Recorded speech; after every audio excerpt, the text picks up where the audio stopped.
the record, please. Morning, Your Honor. Attorney Benjamin Stolpen, appearing on behalf of the City of Burton.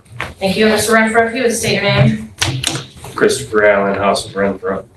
Thank you. Today is the date and time set for a jury trial in the misdemeanor matter in this case, and then we also have the 2 civil infractions that I plan to handle after we finish with the jury trial. I just wanted to have a short pre-trial to ensure that we are ready to proceed on that jury trial. And so, Attorney Stolpen, are you ready to proceed today with the jury trial? Yes, Your Honor. Okay. And Mr. Renfro, are you ready to proceed today on the jury trial?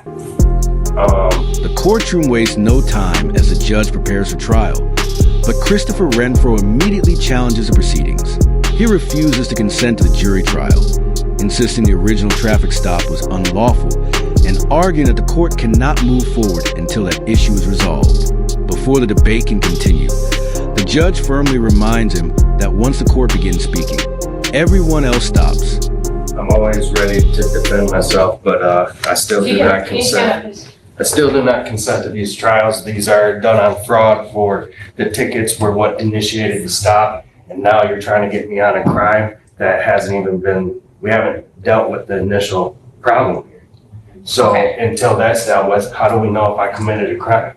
All right, well, one, I'm not trying to get you on anything. That's not, stop, I'm not finished. Mr. Renfro, you stopped speaking and then I started speaking, and to be honest with you, it doesn't really matter. When I start speaking, everybody else stops. That's how court works. I've already warned you of that multiple times. So don't test me today, because we're gonna be in front of a jury, and if we start doing it in front of a jury, like I've also told you before, it's not going to happen. I will excuse them, we will have a conversation, and I will hold you in contempt, okay? As I was saying, I'm not trying to get you on anything. I'm the court, prosecutor's office, files charges. There's 1 misdemeanor charge, there are 2 civil infractions.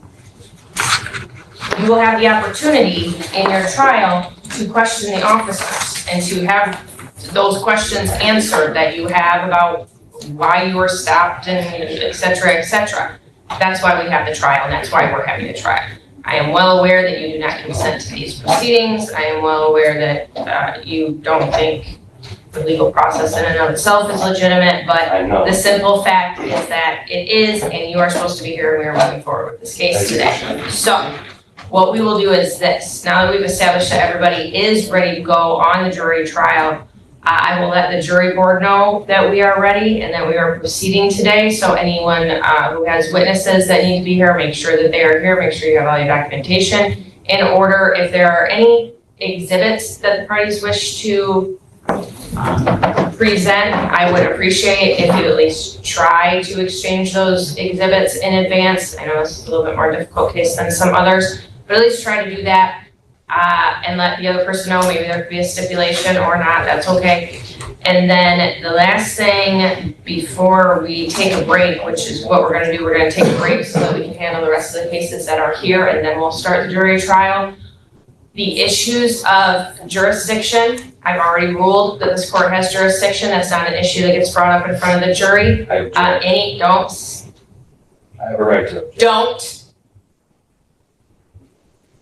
You can object to evidentiary hearings or evidentiary hearing issues. You cannot object to jurisdiction in front of a jury. If you do it, I'm going to excuse the jury, and I'm going to hold you in contempt for not following the rules of court. These are not my rules. They are the rules of the courts of Michigan. In this big book here that I hope you've read, because you're getting ready to start a jury trial, and I really hope you've read these, because it's the court rules and the rules of evidence, and you need to know these things. Because if you don't do it right, I'm not going to give you any leeway on that. We've already talked about this. One more time, Mr. Renfro, are you sure that you do not want to speak to an attorney about this matter before you move forward? I'm sure. Actually, I do not have my discovery for the case. I haven't been able to go over the evidence. It has not been served to me. I do not have the police body cams that I've requested a long time ago. I paid for half of them, have not received them.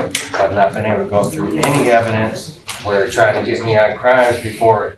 The initial stop was a civil infraction, and somehow bred a crime out of that. It's an unarrestable offense, the civil infraction. You cannot, that's fruit of the poisonous tree. So now we're here on crimes and taking care of the initial problem.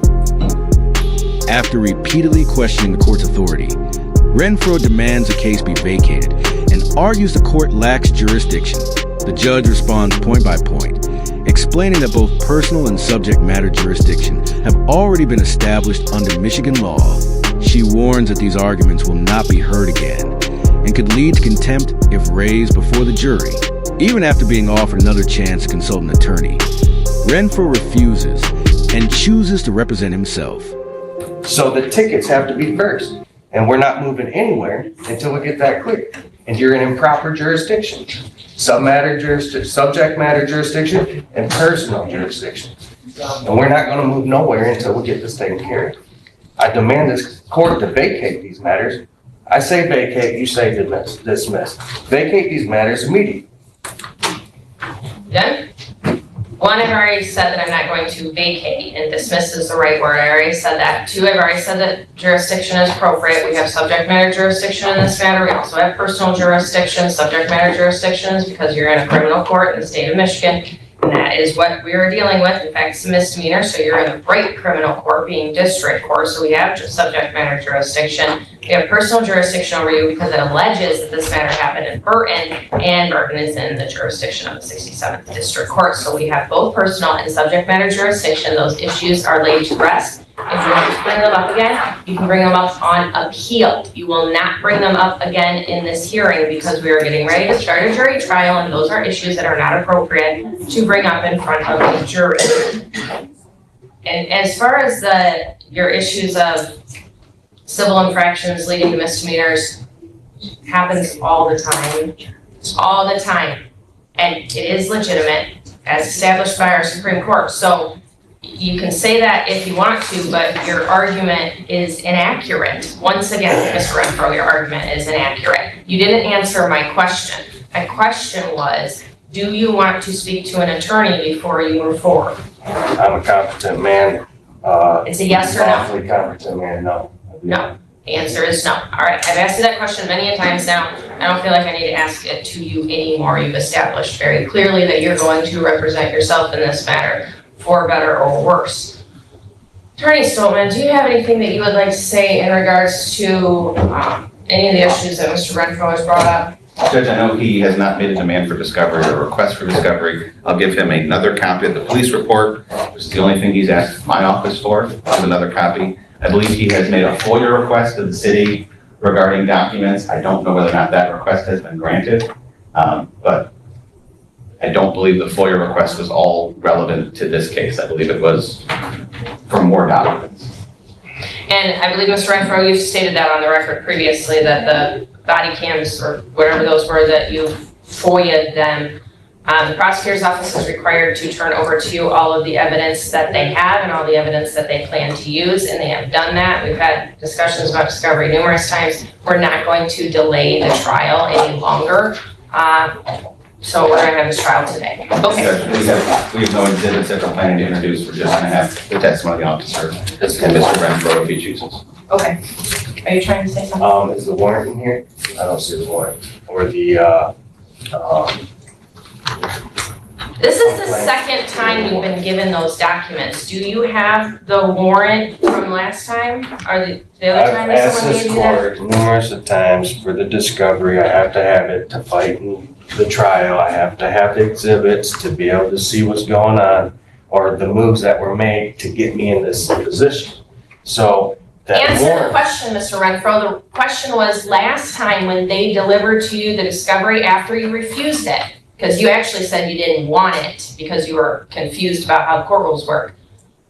You got the discovery. Did you get the warrant in that discovery? It's not necessary, I didn't just so get you the know, but I'm gonna discovery. make sure that you have it. Do you have it or not? No. Okay, the answer is no. So here's what I'm going to do, unless there's an objection.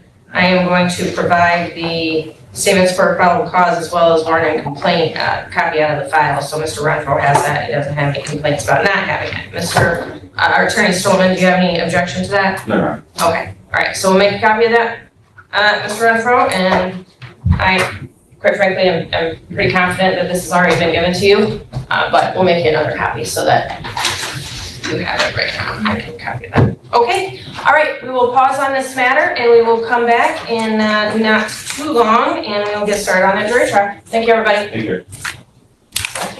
Selena. Anybody from Speedway? With the final discovery dispute addressed, the judge orders that any remaining documents be provided to Renfro immediately. She makes it clear that there will be no further delays and that the jury trial will proceed as scheduled. The courtroom is now set for the real battle to begin, where the evidence, not arguments about procedure, will decide the outcome. If you enjoyed this courtroom breakdown and want to see more intense real-life legal confrontations, smash the like button, subscribe to the channel, and turn on notifications so you never miss the next courtroom drama.